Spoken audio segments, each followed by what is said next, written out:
Gold hub తాకట్టులో ఉన్న బంగారాన్ని విడిపించి కొనబడును. అదే రోజు ఆన్లైన్ ధరకు కొని డబ్బులు ఇవ్వబడును. నమస్తే, వెల్కమ్ టు మనం టీవీ. నేను వలి. ప్రస్తుతం నాతో పాటు ఉన్నారు తెలుగుదేశం పార్టీ వాణిజ్య విభాగం ఉపాధ్యక్షులు, అలాగే CBN forum vice president and founder Kiran Kalapal గారు. వారితో మాట్లాడదాం. కిరణ్ గారు నమస్తే సార్. నమస్తే అండి. సజ్జల రామకృష్ణారెడ్డి గారి మీద క్రిమినల్ కేసు నమోదైంది. అంటే కౌంటింగ్ ఏజెంట్లకు సంబంధించి శిక్షణా కార్యక్రమంలో ఆయన మాట్లాడుతూ, సో రూల్స్కి పలానా రూల్ ఉంటే మేము ఆ విధంగానే నడుచుకుంటాము అనేవాళ్ళు మాకు అసలు వద్దు, అడ్డంగా వాదించే వాళ్ళే అక్కడ ఉండండి అని చెప్పి సో బహిరంగంగానే చేశారు. ఏదైనా వాళ్ళు ఇంటర్నల్ మీటింగ్లో మాట్లాడినా ఒక అర్థం, కానీ కౌంటింగ్ ఏజెంట్స్ పూర్తి స్థాయిలో నిబంధనలు అసలు మీరు పాటించొద్దు, మీరు అటువైపు నుంచి మన ప్రత్యర్థులు ఎవరైతే అక్కడ కూర్చుంటారో వాళ్ళతో మీరు వాదనే చేయాలి, అవును, ఎలాగైనా మనకు అనుకూలంగా మారాలి అక్కడ పరిస్థితి అన్నట్టుగా మాట్లాడారు. సో దీని మీద టీడీపీ నాయకులు కంప్లైంట్ చేశారు, ఆయన మీద క్రిమినల్ కేసు నమోదైంది. ఎట్లా చూస్తారంటే ఈ మైండ్ సెట్ని మనం ఎలా అర్థం చేసుకోవాలి? ఇప్పుడు ఒకప్పుడు సజ్జల రామకృష్ణారెడ్డి అంటే కొద్దిగా ఎంతో కొంత ప్రజల్లోనూ అలానే ప్రతిపక్ష పార్టీల్లోనూ కొద్దిగా గౌరవం ఉండేది.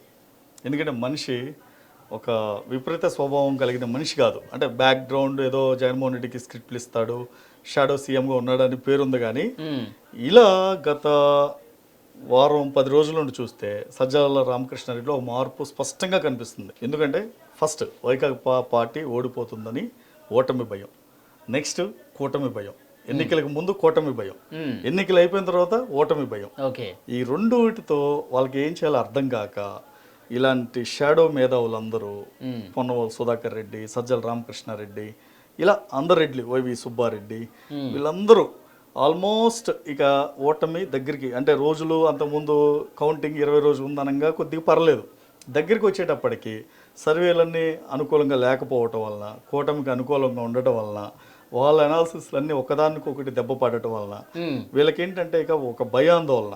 ఎందుకంటే 5 ఏళ్ళు రాష్ట్రాన్ని విపరీతంగా అడ్డగోలుగా అవినీతి చేయటం, మైనింగ్ తవ్వటం, ఇసుకని తవ్వటం, అంటే ఒకటి కాదు, ఇక ఒకటని లేదు, మందు, మద్యం మీద అలా రకరకాల ఇలా అవినీతి చిట్టా తీస్తే నాకు తెలిసి రేపు కొత్త గవర్నమెంట్కి ఆల్మోస్ట్ వీటి మీద ఇన్వెస్టిగేషన్స్, సిఐడీలు, సిట్లు ఇవన్నీ వేస్తే 2.5 సంవత్సరాలు దీనికే పోద్ది. ఎందుకంటే ఒకటి కాదు, ఒక అవినీతి కాదు, స్కూల్కి మొదలు పెడతారు, అదే స్కూల్కి రంగులు వేయటం, తీయటం. ఈ 5 ఏళ్లలో వీళ్ళు నాయకుల్ని కానీ కార్యకర్తలను కానీ పెట్టిన ఇబ్బందులు చూస్తే ప్రజలు అసలు ఏ రకంగా ఊరుకునే పరిస్థితి లేదు. అదొక భయం. రేపొద్దున ఆల్రెడీ తిరుగుబాటు మొదలైంది.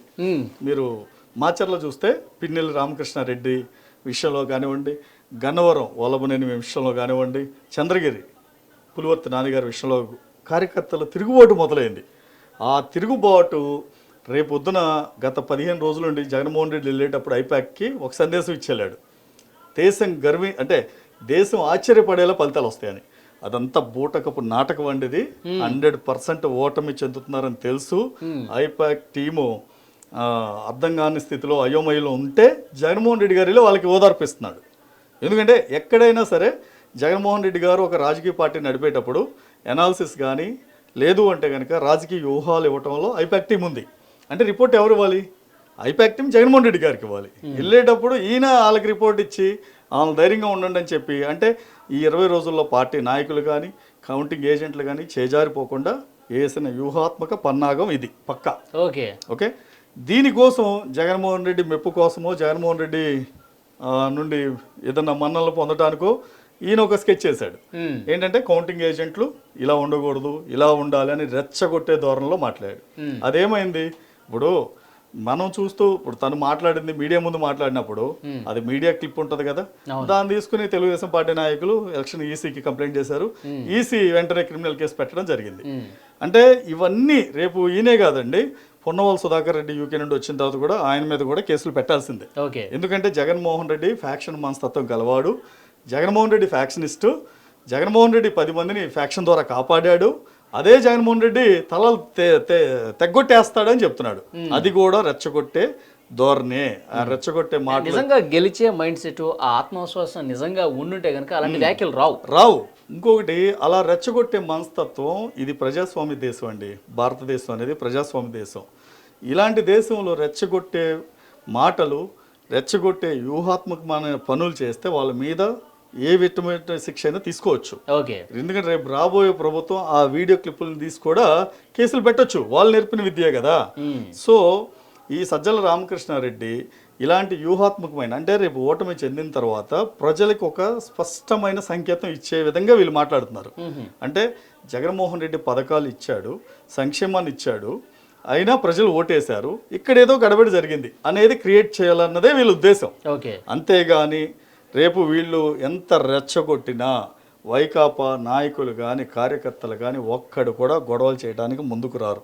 ఎగ్జాంపుల్ ఏంటంటే మొన్న ఎన్నికల ముందే ఇంకేముంది, వైకాపా అసలుకి ఎలక్షన్ జరగనివ్వదు, 7 నుండి 10 గంటల మధ్యలో వాళ్ళు ఓట్లు వేసేస్తారు, 12 గంటల మధ్యలో, తర్వాత అసలు ఓట్లు వేయనీరు. ఇలాంటి అన్ని ఏంటంటే ముందే సోషల్ మీడియాలో ట్రోల్స్ చేపించి, సోషల్ మీడియాలో వాళ్ళకి అనుకూల మీడియాలో పంపించి జనాలను భయభ్రాంతులు చేశారు. అందుకని ప్రజలు ఏం చేశారు, వీళ్ళకన్నా తెలివైన వాళ్ళు ప్రజలు, వీళ్ళు ఏం చేశారు, మార్నింగ్ 7 గంటల నుండే లైన్లో నుంచున్నారు. అంటే సాయంత్రం 7, 8, 10 వరకు కూడా. అంటే వీళ్ళు ఏంటంటే ఒకటేనండి, సజ్జల రామకృష్ణారెడ్డి వచ్చి కర్ర పట్టుకుని దౌర్జన్యం చేయడు, ఓకే, పొన్నవోలు సుధాకర్ రెడ్డి రాయి పట్టుకుని ఇసరడు, ఇసిరేది ఎవరు, ప్రజలు, బలేది ఎవరు, ప్రజలు. రేపొద్దున ఆ కుటుంబంలో, సామాన్య కుటుంబంలో ఒక మనిషి జైలుకి వెళ్తే బయటికి తీసుకొచ్చేది ఎవడు, వీళ్ళు ఎవ్వరు తీసుకురారు. అందుకని ప్రతి ఒక్కడికి, ప్రతి కార్యకర్తకి ఒక కుటుంబం ఉంటుంది కనుక ఆ కుటుంబ సభ్యుడిని బయటికి పంపించాలంటే ప్రతి కుటుంబ సభ్యుడికి ఒక భార్య భర్త బయటకు వెళ్తుంటే భార్య సహకరించాలి కనుక వీళ్ళ ఆటలు సాగవండి.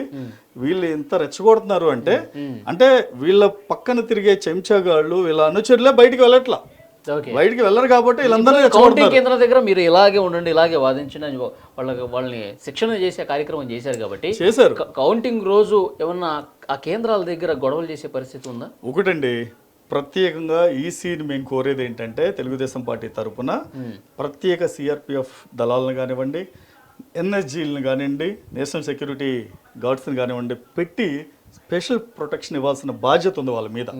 అలాగే ఇలాంటి రెచ్చగొట్టే వ్యాఖ్యలు మాట్లాడిన వాళ్ళని 2 రోజుల ముందే పోలీసులు అదుపులో తీసుకోవాలి, ఈసీ అదుపులో తీసుకోవాలి. ఎందుకంటే వీళ్ళ ద్వారా 10 మంది బాగుపడాలి కానీ 10 మంది చెడిపోకూడదు. ఓకే. వీళ్ళని రెచ్చగొట్టే వ్యాఖ్యలు చేసినందుకు వీళ్ళిద్దరిని పోలీసులు అదుపులో తీసుకోవాలి, ఫస్ట్ థింగ్ ఒకటి. నెక్స్ట్, ప్రతి పోలింగ్ కౌంటింగ్ దగ్గర ప్రత్యేక సిఆర్పిఎఫ్ దళాలు ఉండాలి. ఉంటే, ఎందుకంటే ప్రజలు ఎవ్వరు వీళ్ళ మాటలు, ఎందుకంటే ఒకప్పుడు ప్రజలు వేరండి, 10-15 సంవత్సరాల క్రితం, ఇప్పుడు ప్రజలు వేరు. ఇప్పుడంతా టెక్నాలజీ యుగంలో ఉన్నప్పుడు ఎవ్వరు అంటే ఏదైనా కుటుంబంలో సమస్య వచ్చినప్పుడు ఆ కుటుంబ సభ్యులే బయటికి రావట్లా. అలాంటిది జగన్మోహన్ రెడ్డి కోసం, సజ్జల రామకృష్ణారెడ్డి కోసం, పొన్నవోలు సుధాకర్ రెడ్డి కోసం ప్రజలు బయటకు వచ్చి గొడవలు చేస్తారనేది అది కళ. ఏంటంటే భయభ్రాంతులకు గురి చేస్తున్నారు.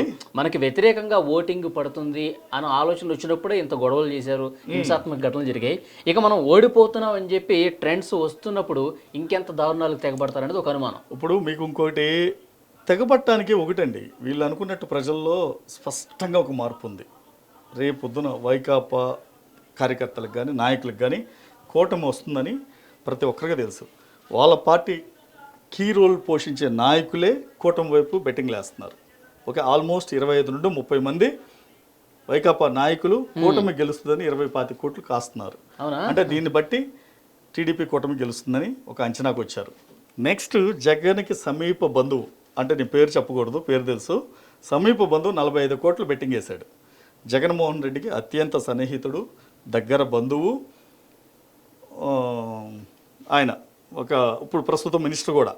అలాంటి ఆయన 45 కోట్లు బెట్టింగ్ వేసాడంటే జగన్మోహన్ రెడ్డి గెలుస్తాడని కాకుండా కూటమి గెలుస్తున్నాడంటే ఏంటి అంటే పక్కాగా వాళ్ళకి తెలుసు.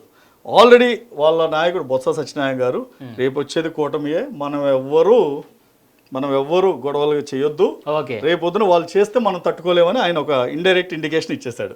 అంటే ఇంకా రేపు వీళ్ళ మాట వినేది ఎవరు, సజ్జల రామకృష్ణారెడ్డి దన్ను, పొన్నవోలు సుధాకర్ రెడ్డిది. అంటే వీళ్ళకి జగన్మోహన్ రెడ్డికి ఒకళ్ళు డోలు, ఒకళ్ళు డప్పు లాగా తయారైపోయారు. అంటే వీళ్ళిద్దరు ఏంటంటే జగన్మోహన్ రెడ్డికి ఒక డోలు కొట్టడం, ఒక డప్పు కొట్టడం. ఆ కొట్టి జగన్మోహన్ రెడ్డిని ఏదో మాయ చేద్దాం అనుకున్నారు. ఆ ప్రజలు ఆ మాయలో పడే పరిస్థితిలో లేరండి. ఎందుకంటే రేపొద్దున ప్రజా సంక్షేమం దృష్ట్యా వచ్చేది టీడీపీ ప్రభుత్వమే, రేపొద్దున అనుభవించేది కార్యకర్తలు, వైకాపా కార్యకర్తలు. రేపొద్దున వాళ్ళకి అవసరమా? వీళ్ళు చెప్పగానే కత్తులు, కటార్లు, గొడవలు, కర్రలు తీసుకెళ్తే రేపొద్దున అనుభవించేది ఎవరు? వాళ్ళే. ఎవడన్నా బయటకు తీసుకొస్తారా? ఈ రోజున ఇంతవరకు నరసరావుపేటలో పిన్నెల్లి ఘటన జరిగినప్పుడు 1200 మంది అరెస్ట్ చేస్తే దాంట్లో కనీసం 500 మంది టీడీపీ వాళ్ళు ఉంటారు, 700 మంది వైకాపాలు ఉంటారు. ఎవరన్నా జగన్మోహన్ రెడ్డి ఇంతవరకు ఒక స్టేట్మెంట్ ఇచ్చాడా? పాలన అంటే ఎందుకు జరిగింది గొడవని ఏమైనా స్టేట్మెంట్ ఇచ్చాడా? అంటే వాళ్ళు ఎవరండి? ఎన్ని చేసినా సరే సజ్జల రామకృష్ణారెడ్డి మీద కేసు పెట్టడం సమంజసమే. ఇలాంటి వాళ్ళని పోలింగ్కి 1-2 రోజుల ముందు అదుపులో తీసుకోవాల్సిన అవసరం ఎంతైనా ఉంది. ఎందుకంటే రాష్ట్రంలో శాంతి భద్రతలు కాపాడాలంటే ఇలాంటి వాళ్ళని లోపల ఉంచాల్సిందే. Thank you very much. Thank you.